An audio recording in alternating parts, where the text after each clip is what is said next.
እርሱ ለየካቲት በዛቲ ዕለት አይረፍ። ቅዱስ ኤፍሬም መታሰቢያው ነው። በረከቱ ጋራት። በዚችም ዕለት የጴጥሮስና የሶፊያ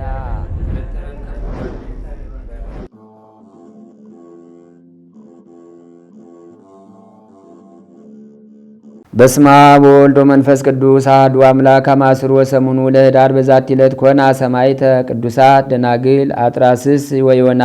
አንድ አምላክ በሚሆን በአብ በወልድ በመንፈስ ቅዱስ ስም ኅዳር 18 በዚች ቀን ቅዱሳት ደናግል አጥራስስና ዮና በሰማዕትነት አረፉ። አጥራስስ ግን ጣዖታትን ለሚያመልክ ንጉሥ እንድርያኖስ ልጁ ናት። እርሱም ከሰው ወገን ማንም እንዳያያት አዳራሽ ሰርቶ ለብቻዋ አኖራት። እርሷ ግን ስለዚህ ዓለም ኃላፊነት የምታስብ ሆነች። እውነተኛውንና የቀናውን መንገድ ይመራት ዘንድ በቀንና በሌሊት እግዚአብሔርን ትለምነው ነበር። ወደ ፍላጽፎሮን ልጅ ወደ ድንግሊቱ ዮና ላኪ፣ እርሷም የእግዚአብሔርን መንገድ ትመራሻለች የሚላትን ራእይ አየች። ከእንቅልፏም ስትነቃ በልቧ ደስ አላት። ወደ ዮና ድንግልም ላከች። እርሷም ፈጥና መጣች። ለዮናም ሰላምታ ሰጠቻትና ከእግሯ በታች ሰገደችላት። የእግዚአብሔርንም ሃይማኖት ታስተምራትና ትገልጥላት ዘንድ ለመነቻት። ድንግል ዮናም የእግዚአብሔር ልጅ ሰው የሆነበትን ምክንያት እግዚአብሔር አዳምን ከፈጠረበት ጊዜ በመጀመር ልትነግራት ጀመረች። አዳም እንደበደለና ከተድላ ገነት እንደወጣ በኖህም ዘመን የጥፋት ውሃ መጥቶ የኃጢአተኞችን ሁሉ እንደደመሰሰ የእግዚአብሔርን ሕግ የጠበቁ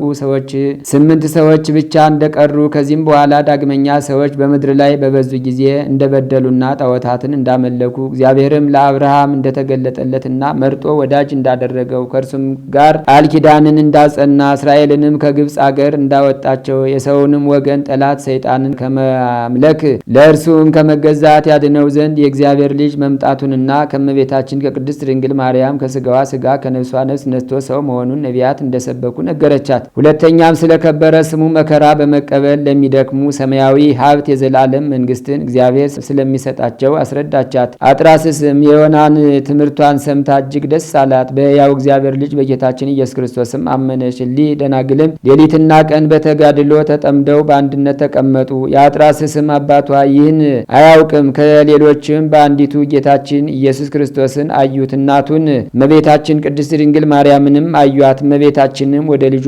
እግዚአብሔር እንደ ቁርባን አቀረበቻቸውና እርሱም ባረካቸው። ከዚህም በኋላ ንጉሥ ወደ ጦርነት ሂዶ በተመለሰ ጊዜ ወደ ልጁ አጥራስስ ገብቶ ልጄ ሆይ ወደ መሞሸሪያሽ ከመግባትሽ በፊት ለአምላክ አጵሎን ዕጣን ታሳርጊ ዘንድ ነይ አላት። አጥራስስ ድንግልም አባቴ ሆይ ነፍስህና ስጋህ በእጁ ውስጥ የሆነ የፈጠረህን በሰማይ ያለ አምላክን ትተህ ነፍስ የሌላቸውን የረከሱ ጣዖታትን ለምን ታመልካለህ ብላ መለሰችለት። ንጉሥም እንዲህ አለ፣ ያለ ነገር ከቶ ያልሰማውን ከልጁ አፍ በሰማ ጊዜ አደነቀ። በልጁ ላይ ምን እንደደረሰ ልቧንም ማን እንደለወጠው ጠየቀ። የፍላጽፎርን ልጅ ድንግል ዮና የልጁን ልብ እንደለወጠች ነገሩት። ንጉሡም በእሳት ያቃጥሏቸው ዘንድ አዘዘ። በወርቅና በብር በተጌጠ የግምጃ ልብሶችን እንደተሸለሙ አወጧቸው። በእነርሱ የነገስታት ልጆች ስለሆኑ አለቆቻቸውም ታላላቆችና ታናናሾችም ሁሉም ሰዎች ስላሳቸው እያዘኑና እያለቀሱ ወጡ። ነፍሳቸውንም እንዳያጠፉ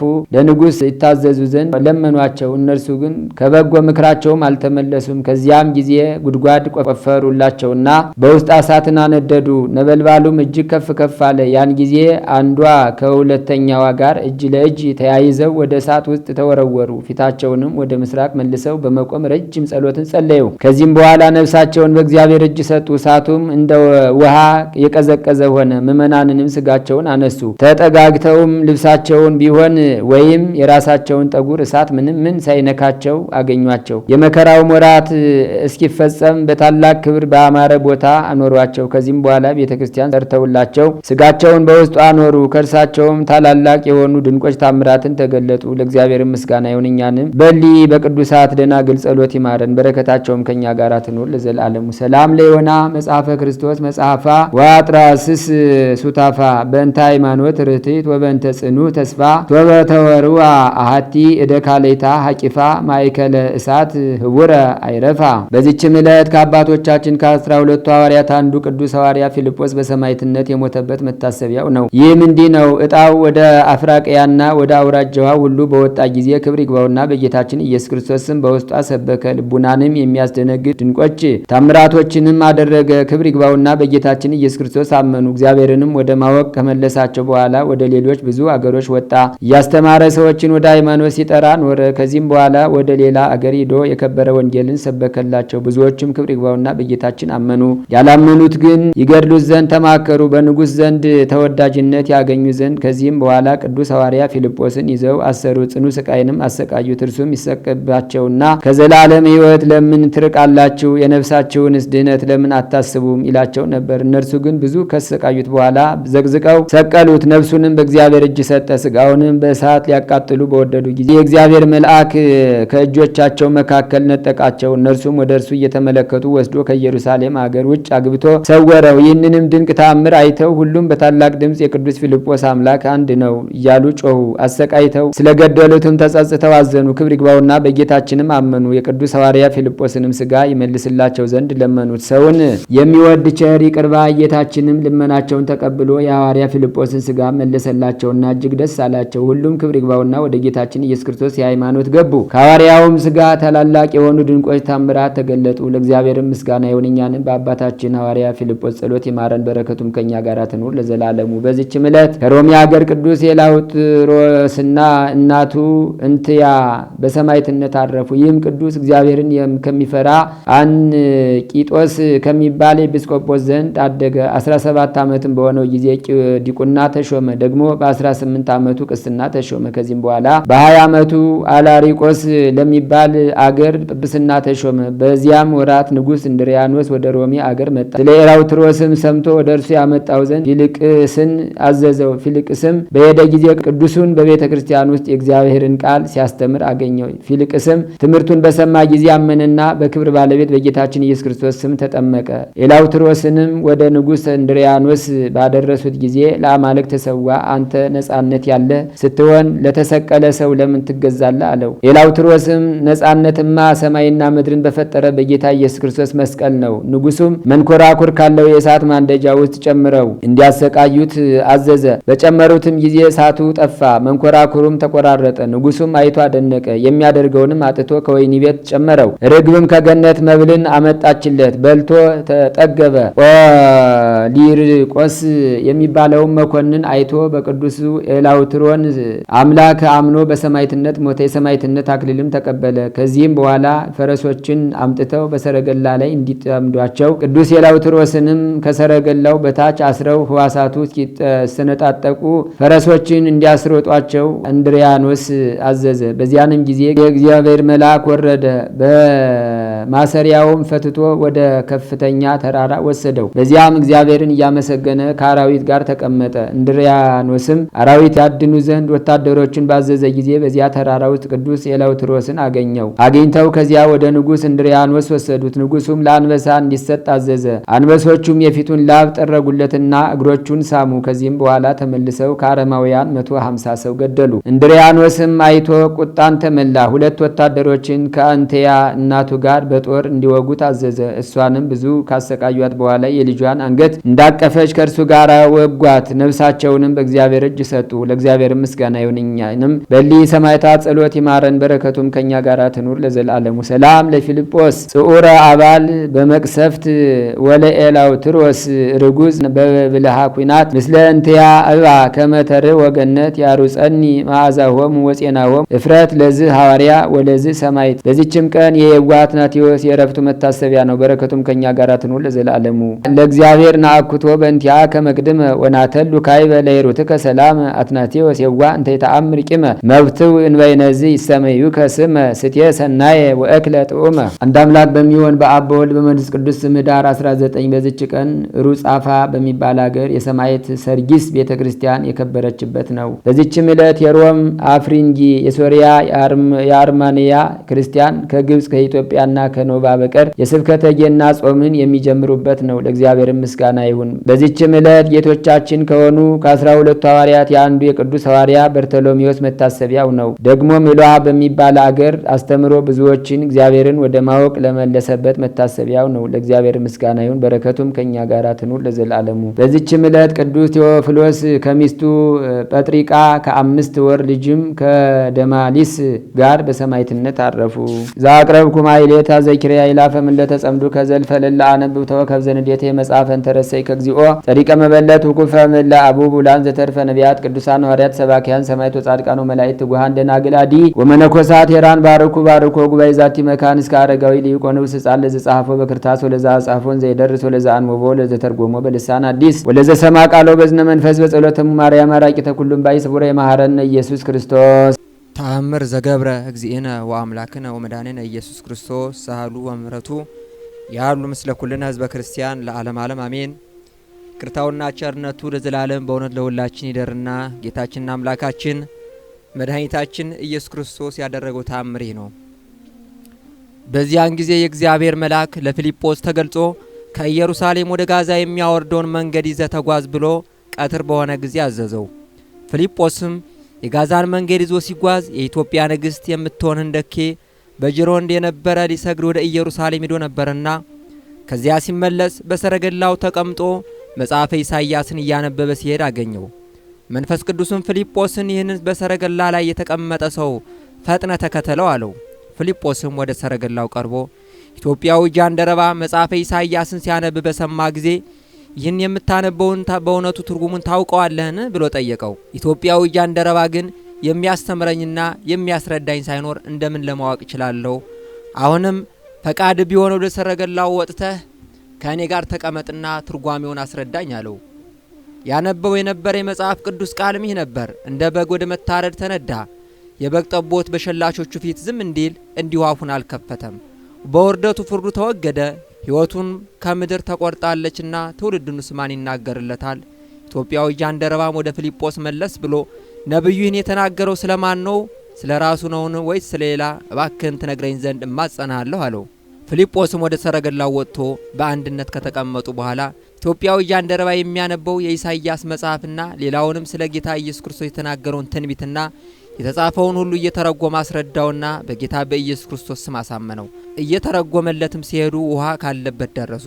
ኢትዮጵያዊ ጃንደረባም እነሆ ከዚህ ውሃ አለ፣ ብጠመቅ ምን የሚከለክለኝ ነገር አለ ብሎ ጠየቀው። ፊልጶስም በፍጹም ልቦና ልታምን ይገባሃል ቢለው ኢትዮጵያዊው እኔ ኢየሱስ ክርስቶስ የእግዚአብሔር የባህሪ ልጅ እንደሆነ አምናለሁ አለ። ከዚያም ሰረገላው ይቆም ዘንድ አዘዘውና ሰረገላውን ካቆሙለት በኋላ ፊልጶስና ኢትዮጵያዊ ጃንደረባ ተያይዘው ወደ ውሃው ወረዱና በዚያ ጠመቀው።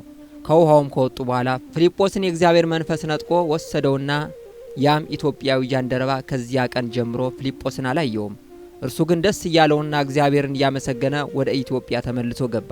ከሁሉ ይልቅ የመንፈስ ቅዱስ ልጅነትን ያገኘ የመጀመሪያው ኢትዮጵያዊ በመሆኑ የጥምቀት ሥርዓትን ወደ ኢትዮጵያ ይዞ ገብቷልና ይቅርታውና ቸርነቱ ለዘላለም በእውነት ይደርብን ለዘላለሙ አሜን። ወደ ሕይወታችን እንመልከት፣ ወደ ንስሐ እንመልከት። ይሄ ብቻ ነው የሚያዋጣን። ወጥቶ መግባት፣ ተኝቶ መነሳት፣ ታሞ መዳን ከባድ የሆነበት ዘመን ላይ ነው ያለነው። የሚያስጨንቅ ዘመን ላይ ነው ያለነው። ሰማይና ምድር የዞረብን ጊዜ ላይ ነው ያለነው። የኑሮ ውድነት፣ እርስ በርስ የመገዳደሉ፣ ገዳይኛ፣ ሟችኛ፣ ደም አፍሳሽኛ፣ ደማችን የሚፈስኛ፣ አፈናቃይኛ፣ ተፈናቃይኛ ሆነን ተቸግረናል።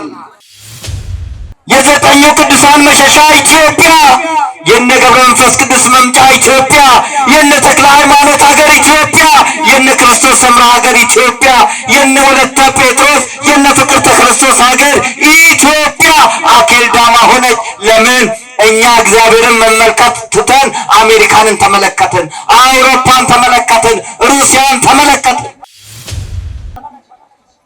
ኢትዮጵያ እጆቿን ወደ እግዚአብሔር ትዘረጋለች ነው ያለው። ወደ ኃያላን አላለም። ኢትዮጵያዊ መልኩን ነብር ጅንጉርጉርነቱን ሊለውጥ ከቶ አይችልም አለ። የምስጢር ጓዳችን ሰዓሊተ ምሕረት አቁራሪተ መዓት ምራገ ጸሎት ቅድስት ድንግል ወላዲተ አምላክ ብርሃንን ወልዳ እመብርሃን ቃልን ወልዳ ወላዲተ ቃል አምላክን ወልዳ እመ አምላክ የተሰኘች የነቢያት ትንቢት የሐዋርያት ስብከት የዋሻ ብርሃን የጻድቃኔ ሞገስ እንጦጦ ፈዋሽ የአክሱማ ዘውደ ግሸና ክብርት ድንግል ወላዲተ አምላክ የአባ ሕርያቆስ ቅዳሴ የአባ ጊዮርጊስ ዘጋስጫ ሰዓታት የቅዱስ ኤፍሬም ውዳሴ የቅዱስ ያሬድ ማህሌት የመስቀል ስር ስጦታችን ድንግል ወላዲተ አምላክን ከፍ ከፍ እናረጋታለን፣ እናወድሳታለን፣ እናመሰግናለን።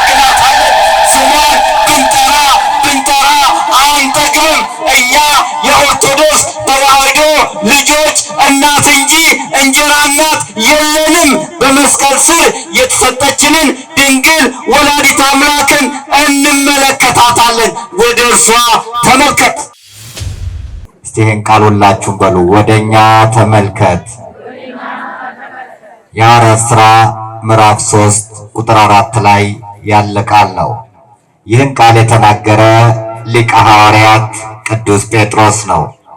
ኬፋ የተባለ ቅዱስ ጴጥሮስ፣ ስምዖን የተባለ ቅዱስ ጴጥሮስ በፊልጶስ ቂሳርያ ሰዎች የሰውን ልጅ ማን ይሉታል ብሎ አምላካችን መድኃኒታችን ኢየሱስ ክርስቶስ በጠየቀበት ሰዓት ኤልያስ ይሉሃል፣ ሙሴ ይሉሃል፣ ከነቢያት አንዱ ነው ይሉሃል ሲሉ፣ ነገር ግን እናንተስ ማን ትሉኛላችሁ ባለበት ሰዓት አንተ የሕያው የእግዚአብሔር ልጅ ነህ ብሎ እውነተኛ መልስን ስለመለሰ ይህን ሥጋና ደም አልገለጠልህም የሰማይ አባቴ እንጂ አንተ አለት ነህ። በዚች አለትነት ላይ ቤተ ክርስቲያኔን እሰራታለሁ፣ የሲኦል ደጆች ሊያነዋውጿት አይችሉም። በምድር ያሰርከው በሰማይ የታሰረ ይሁን፣ በምድር የፈታኸው በሰማይ የተፈታ ይሁን የሚል ስልጣነ ክህነት የተሰጠው ቅዱስ ጴጥሮስ ከአሳ አጥማጅነት የሰውን ልጅ በእግዚአብሔር ቃል መረብነት ያጠምድ ዘንድ የተመረጠ ቅዱስ ጴጥሮስ በ67 ዓመተ ምህረት በቄሳር ዘመን ቁልቁል ሐምሌ 5 የተሰቀለ ሰማዕትነትን የተቀበለ ቅዱስ ጴጥሮስና ደገኛው አቡነ ቀለምሲስ ተአውሎጎስ ፍቅረ እግዚእ ቅዱስ ዮሐንስ ወልደ ነጎድጓድ ጌታ የወደው የነበረ ቅዱስ ዮሐንስ ወንጌልን የጻፈ መልእክታትን የጻፈ በፍጥሞ ደሴት ራእይ ያየ የአምላካችን የመድኃኒታችን የኢየሱስ ክርስቶስን ስነ ስቅለት ለመጀመሪያ ጊዜ የሳለ በመስቀል ስር ተገኝቶ እመቤታችን ቅድስት ድንግል ወላዲተ አምላክን አደራ የተቀበለ ወደ ቱርክ ወስዶ 15 ዓመት አብሯት የቆየ የተሰወረው ቅዱስ ዮሐንስ ወልደ ነጎድጓድ። እነዚህ ሁለቱ ሐዋርያት መልካም ወደ ተባለችው ወደ ሰለሞን ቤተ መቅደስ ይሄዱ ነበር። ምን ወደ ተባለችው? መልካም ወደ ተባለችው ወደ እግዚአብሔር ቤት ይሄዱ ነበር። የልብ ማረፊያ የሆነችው ቤተ ክርስቲያን፣ እንባ ማበሻ የሆነችው ቤተ ክርስቲያን፣ ልጅነት የሚገኝባት ቤተ ክርስቲያን፣ ስንሞት የምንቀበርበት ቤተ ክርስቲያን። እኛ እኮ ጥምቀት የምናገኘው ልጅነት የምናገኘው ቤተ መንግስት አይደለም፣ ቀበሌ አይደለም፣ ሆቴልም አይደለም። የምናገኘው ክርስቶስ በደሙ በዋጃት በቅድስት ቤተ ክርስቲያን ነው። ምን ቤት ቢኖረን፣ ምን መኪና ቢኖረን፣ ምን ስልጣን ቢኖረን፣ ምን ያማረ ቦታ ብንሆን፣ ዓለም ላይ ብንዞር ማረፊያችን ቅድስት ቤተ ክርስቲያን ናት። የልጅነት ማግኛችን፣ የሥጋ ማረፊያችን፣ ስንታመም ጸሎት የምናገኝባት የት ናት? ቅድስት ቤተ ክርስቲያን ነው። ስም ሊኖረን ይችላል፣ ማዕረግ ሊኖረን ይችላል። ሚኒስትር ልንባል እንችላለን፣ ጄኔራል ልንባል እንችላለን፣ ፕሮፌሰር ልንባል እንችላለን። የተለያየ ማዕረግና ስሞችን እንይዛለን። የምንፈታው ግን በክርስትና ስማችን ነው። ያ ሁሉ ይቀራል። ያንን የክርስትና ስም፣ ያንን የልጅነት ስም የምናገኘው ከየት ነው? ከቅድስት ቤተ ክርስቲያን፣ መልካም የሆነችው ቤተ ክርስቲያን። ወደዛ በሚሄዱበት ሰዓት 9 ሰዓት ላይ የጸሎት ሰዓት ነው። 9 ሰዓት ጌታችን አምላካችን መድኃኒታችን ኢየሱስ ክርስቶስ ቅድስት ነፍሱን በፍቃዱ የሰጠበት ተፈጸመ ያለበት ታላቅ ሰዓት ስለሆነ 9 ሰዓት ሲሆን ይሄዱ ነበር። ልክ ዛሬ እንደምናስበው ዛሬ ቆርኔሌዎስ እረፍቱ ነው የሚታሰበው። ኤጲስቆጶስ ሆኖ የተሾመው ቀድሞ በቂሳርያ 100 አለቃ የነበረ ቆርኔሌዎስ አምልኮት ያልነበረው በኮከብ ያመልክ የነበረ ነገር ግን እግዚአብሔር ፈቅዶ ቅዱስ ጴጥሮስ ሰብኮት ጥምቀትን አግኝቶ ልጅነትን አግኝቶ ሀብት ንብረቱን መጽውቶ በመጨረሻም በመልካም አገልግሎት ያረፈው ዛሬ ነውና ቆርኔሌዎስ የሚታሰብበት ቀን ነው። እሱ 9 ሰዓት ሲሆን ለጸሎት ሲነሳ ነው የእግዚአብሔር መልአክ የተገናኘው። ጸሎት ተሰምቶልሃል ቆርኔሌዎስ ያለው 9 ሰዓት ታላቅ የጸሎት ሰዓት ነው። በዚህ ሰዓት ሽባ የነበረ በሰው እጅ ያለ አንድ ሰው አንድ ሕመምተኛ ነበረ። በሰው እጅ መሆን በጣም ከባድ ነው ወዳጆቼ። ገንዘብ ሲኖረን ወዳጆቻችን ብዙዎች ናቸው። ስልጣን ሲኖረን ወዳጆቻችን ብዙዎች ናቸው። ጤና ሲኖረን ወዳጆቻችን ብዙዎች ናቸው። መከራ ሲመጣ፣ ስደት ሲመጣ፣ ሐዘን ሲመጣ፣ መታመም ሲመጣ፣ ማጣት ሲመጣ ግን ሁሉ ይሸሸናል። ሞት ቤታችን ሲገባ ሁሉ ይሸሸናል። ባለን ሰዓት ሳንጠራቸው አቤት የሚሉ ስናጣ ብንጠራቸው አይሰሙንም። የማይከዳ የማይተው የማይሸሽ ማን ብቻ ነው? እግዚአብሔር ብቻ ነው። ሁሉ ይተዋል፣ እጦት ያዋርዳል። የተቀባይ እጅ ከታች ነው፣ የሰጪ እጅ ከላይ ነው። ይሄ ከልጅነቱ ጀምሮ ልምሾ የነበረ መራመድ የማይችል ሰዎች ብቻ ሲወስዱት የሚሄድ ሕመምተኛ ሰው ነበር። እነዚህ ሐዋርያት በሚሄዱበት ሰዓት ያንን ሕመምተኛ ተመለከቱት። ቅዱስ ጴጥሮስ ትኩር ብሎ ተመለከተውና እንዲህ አለው፣ ወደኛ ተመልከት። ተመለከተ። ምን ይሰጡኝ ይሆን ብሎ ተመለከተ። ልብስ ይሰጡኝ ይሆን? ገንዘብ ይሰጡኝ ይሆን? ወርቅ ይሰጡኝ ይሆን? ምግብ ይሰጡኝ ይሆን? ምን ይሰጡኝ ይሆን ብሎ ተመለከተ። ያጣ ሰው ይጓጓልና። ከሁሉ በላይ ሕመም ከባድ ነው። በዳኛ በአልጋ ቁራኛ መያዝ ከባድ ነው። ያማረንን አለመብላት ከባድ ነው። በዛ ላይ እጦት ተጨምሮበት ይከብዳል። ብርና ወርቅ የለንም፣ ግን ያለንን እንሰጥሃለን አሉት። ወርቅ ከሌላቸው፣ ገንዘብ ልብስ ከሌላቸው ምን ሊሰጡት ነው? ያለንን ግን እንሰጥሃለን፣ አንተ ብቻ ወደኛ ተመልከት አሉት። እሱም ተመለከተ። ያን ጊዜ እንዲህ አለ ቅዱስ ጴጥሮስ፣ በናዝሬቱ በኢየሱስ ክርስቶስ ስም ተነስና ተመላለስ አለው። ቁርጭምጭሚቱም ጸና፣ ዳነ። ክብርና ምስጋና ለአምላካችን ይሁን። በገንዘብ ያልተቻለው፣ በሌላ ነገር ያልተቻለው በኢየሱስ ክርስቶስ ስም ሕመምተኛው ተፈወሰ።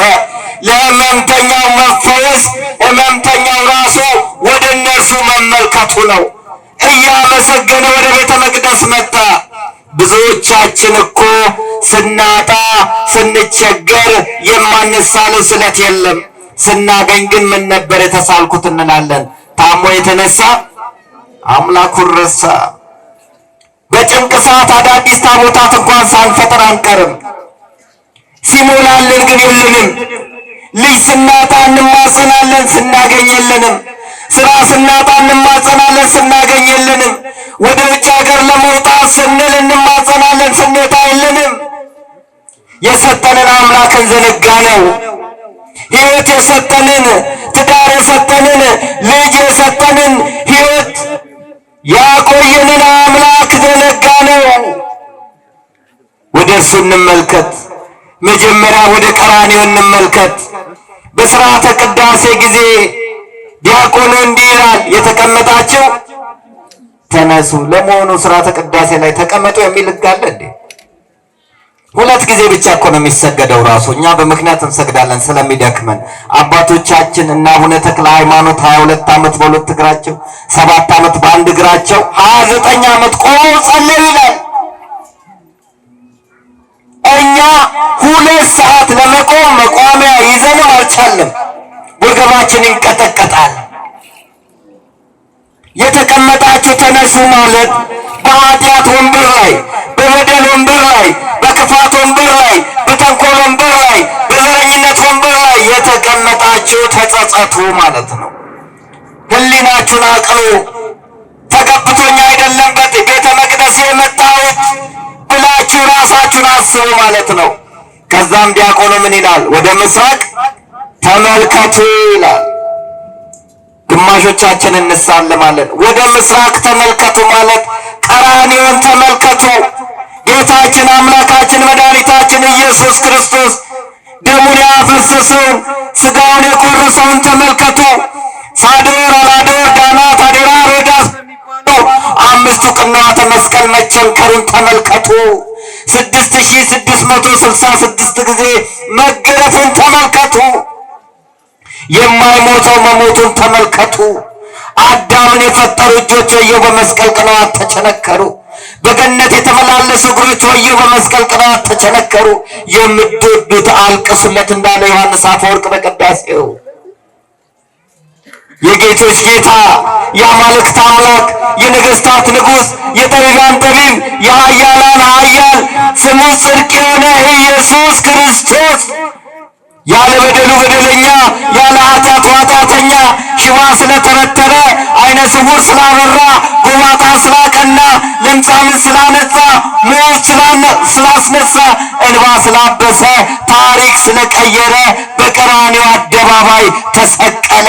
የማይጠማው ንጉሥ ተጠማ፣ እሱ ተጠምቶ እኛን አረካን። እሱ ተርቦ እኛን አጠገበን። እሱ ጨልሞበት ለእኛ ብርሃን ሆነ። እሱ ወደ መቃብር ወርዶ እኛን ከፍ አረገ። እሱ የክብር አክሊል የሚያቀዳጅ ጌታ አክሊለ ሦክ ተደፋበት። ቀራንዮን ተመልከቱ፣ ኢየሱስ ክርስቶስን ተመልከቱ ማለት ነው። እኛ ግን ባለስልጣንን ነው የምንመለከተው። እኛ ግን ዘራችንን ነው የምንመለከተው። እኛ ግን ባንክ ያለውን ገንዘባችንን ነው የምንመለከተው። እኛ ግን ዘመናዊ ቤታችንን ዘመናዊ መኪናችንን ነው የምንመለከተው። ተመልከቱ አለ። ሁለተኛ ወደ ምስራቅ ተመልከቱ ማለት እመቤታችን ቅድስት ድንግል ማርያምን ተመልከቱ ማለት ነው። እሙለ ፀሐይ ድንግል ወላዲተ አምላክን ተመልከቱ። የፀሐይ መውጫ ምስራቃችን ድንግል ወላዲተ አምላክ ትሕትና የተላበሰችው እመቤታችንን ተመልከቱ። ቅዱስ ገብርኤል ሲያበስራት አንቺ ከሴቶች ሁሉ ተለይተሽ የተባረክሽ ነሽ፣ የማኅፀንሽን ፍሬ የተባረከ ነው አላት። አዎ የተለየች ናት። ሌሎች ሴቶች ቢወልዱ ድንግልና የላቸው። እመቤታችን ድንግል ወላዲተ አምላክ ከመጸነሷ በፊት ድንግል፣ በጸነሰች ሰዓት ድንግል፣ ከጸነሰች በኋላ ድንግል፣ ከመውለዷ በፊት ድንግል፣ በምትወልድበት ሰዓት ድንግል፣ ከወለደች በኋላ ድንግል፣ ዘላለማዊ ድንግልና ያላት። ሌሎች ቢወልዱ ቅዱስ፣ ሌሎች ቢወልዱ ሰማዕት፣ ሌሎች ቢወልዱ ጻድቅ፣ ሌሎች ቢወልዱ ነብይ ነው። እሷ ግን የጌቶች ጌታ የአማልክት አምላክ የነገስታት ንጉሥ የጠቢባን ጠቢብ የኃያላን ኃያል የሆነውን ኢየሱስ ክርስቶስን ነው የወለደችው። ያቺ ቅድስት ድንግል ወላዲተ አምላክ ወደ ኤፍሬም ተራራማ ሀገር ሄደች። አምላክን ጸንሳ ሰው ወደ ጸነሰችው፣ ፈጣሪን ጸንሳ ፍጡር ወደ ጸነሰችው፣ ጌታን ጸንሳ ሎሌ ወደ ጸነሰችው ወደ ኤልሳቤጥ ሄደች። ትሑት ናትና እናታችን፣ ቅድስት ክብርት ልዕልት ናትና እናታችን፣ ንግሥተ ሰማይ ወምድር ድንግል ወላዲተ አምላክ አፈ ቤተ ክርስቲያን ድንግል ወላዲተ አምላክ ሰላም ስትላት ኤልሳቤጥ እንዲያለ በኤልሳቤጥም መንፈስ ቅዱስ ሞላባት። አፏንም ከፍታ ተናገረች። የጌታዬ እናት ወደ እኔ ትመጣ ዘንድ እንዴት ይሆንልኛል? የሰላምታሽ ድምፅ ጆሮዬ በደረሰ ሰዓት ጽንሱ በማኅፀኔ በደስታ ዘለዋልና። የድንግል ማርያም ሰላምታ በማኅፀን ውስጥ ያለውን ጽንስ ያዘልላል። ክብርና ምስጋና ለድንግል ማርያም ይሁን።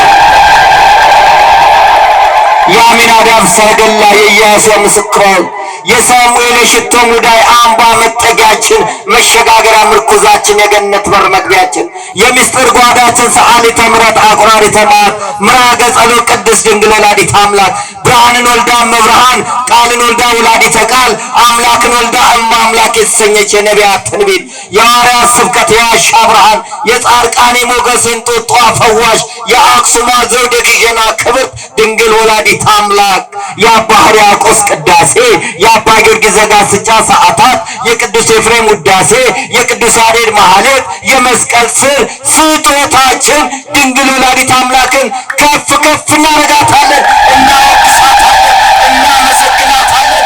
ስሟን ብንጠራ አንጠግብም።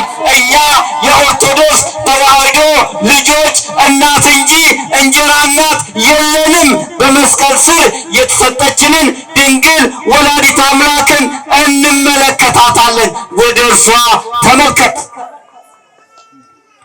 መላእክትን እንመለከታለን፣ ነቢያትን እንመለከታለን፣ ቅዱሳኖችን እንመለከታለን፣ ቤተ ክርስቲያንን እንመለከታለን። ሰጎን እንቁላል የምትፈለፍለው በዓይኗ ነው። የሰጎን እንቁላል እናቷ እንቁላሉን የጣለችው ሰጎን ለሰከንድ አይኗ ከእንቁላሉ ዞር ካለ እንቁላሉ ይበሰብሳል። ለዚህ ነው እንቁላሉ የቤተክርስቲያን ምሳሌ ሆኖ ቤተክርስቲያን ጉልላት ላይ ገጠር የሰጎን እንቁላል ይሰካል። ክርስቶስ ለሰከንድ ዞር ካለ ቤተክርስቲያን ትጠፋለችና ትመለከታለች። ትኩር ብላ ተመልክታ ነው እንቁላሉ የሚፈለፈለው። እኛም ልንመለከት የሚገባው መቅደሱን ነው። አንድ ምሳሌ ነግሬያችሁ ልጠቅልለው፣ ሰዓቱ ስለሄደ በስፋት ለማስተማር ጊዜ ያጥራል። ብዙዎቻችን ልባችን ቤት ነው። አፍ ፊደል ይነዳል፣ ልብ ጓዳ ያሰናዳል ይላሉ። ጸሎት እኮ ሳይሆን እኛ ማንበብ ነው ያዝነው። የሰኞ ውዳሴ ማርያም ጀምረን ሮብ ላይ ደርሰናል፣ ረስተነዋል። አንዳንዱ የኔ ሰራተኛዋ ቤት ውስጥ ልጆቹ እቁብ ሰዓት ደረሰ አይጨርሱም እንዴ? አካሉ እዚህ ነው፣ ግን ሮጥን አልሞላለንም። እንሮጣለን፣ እንሰራለን ምን ከልባችን ስላልሆነ። ሰውየው ወደ ቤተክርስቲያን መጣና ጸሎት ጸለየ። እንዲህ አለ፣ ጌታ ሆይ 1000 ብር ስጠኝ፣ 1 ብር ከጎደለ ግን አልቀበልህም። እንዴት አይነት ጸሎት ነው! ጎረቤቱ ሰማውና አሁን ይሄ ሰው በፈትነው እውነት አይቀበልም፣ እስቲ ልፈትነው አለ። ሰውየው ጸሎቱን ጸልዮ እንዲሁ ይሄዳል። መጨረሻ 999 ብር ቆጥሮ አጠገቡ ቁጭ አደረገ። እንደለመደው ጸለየና 1 ብር ከጎደለ አልቀበልህም አለና ዞር ሲል ብር አየ። ሲቆጥር 999 ደግሞ ሶስተኛም ቆጠረ፣ ያው ነው። ጌታ ሆይ እኔ እኮ 1 ብር ከጎደለ አልቀበልህም ብያለሁ፣ አንተ ደግሞ 999 ብር ነው የሰጠኸኝ፣ ነገ እንደምትሞላ ስለማመን ብሎ ብሩን ይዞ ሊስል አንተ ሌባ አለው። እኔ ነኝ ልፈትን ያስቀመጥኩት፣ እኔ የጠየቅኩት ሰማያዊ ጌታዬን እንጂ እርሱን አይደለም። እሱ ደግሞ እንደሚሞላልኝ ስለማመን እቀበላለሁ አለ። ጠዋት ክስ ተባለ። የሃዳሃ ወደ ሀብታሙ መልእክት ላከ።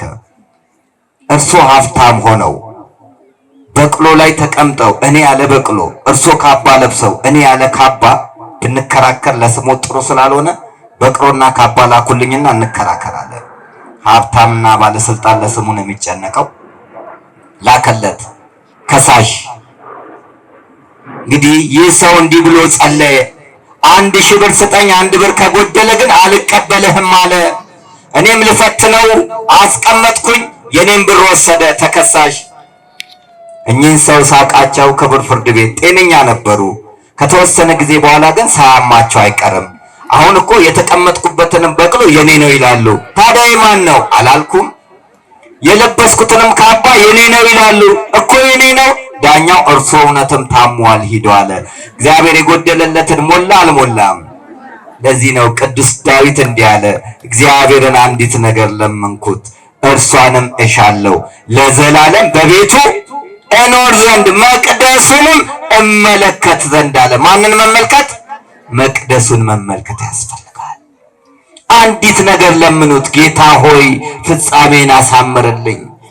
አንዲት ነገር ለምኑት፣ ጌታ ሆይ ለስጋው ደሙ አብቃኝ። አንዲት ነገር ለምኑት፣ ጌታ ሆይ ለንስሐ አብቃኝ ይበሉት። ለነፍሳችን ስንሮጥ ስጋችንን እናተርፋለን፣ ለስጋችን ስንሮጥ ነፍሳችንን እናጣለን።